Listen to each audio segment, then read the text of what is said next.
Dear stranger who is struggling, we have never met, but it is my understanding things feel impossible right now, and I don't blame you for feeling the way that you do. But the reason I'm writing is to tell you I'm living proof that there is a light at the end of what feels like a pitch black tunnel.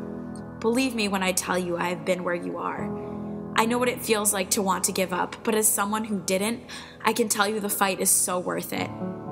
I know what it's like to feel alone, and I know what it's like to hear people say things, but know that they don't understand. I bet we have similar stories as people who have had doubt in trusting the world and having the rug ripped from underneath us, but I'm telling you, life is so worth it.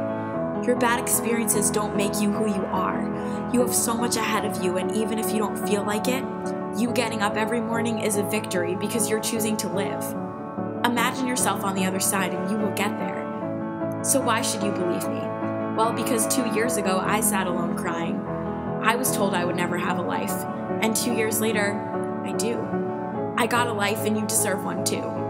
So how did I do it? I stopped the self-blame and I shut out the idea of living the way I was told I would have to. I started to trust the people who cared about me and came to the decision I was going to make a change in the world.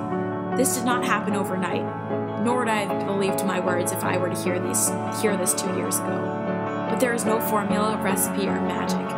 Rather, it's choices, even when it feels like you don't have any. I also know that everyone's journey is different, and yours will be too. But one thing we both have the right to is a life, and a beautiful one, despite what we have been labeled or experienced.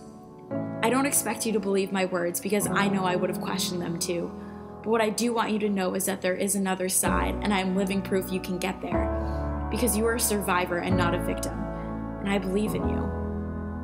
From one survivor to another, know that life is possible and bad times don't disappear, but the good ones start to outweigh the bad. I promise.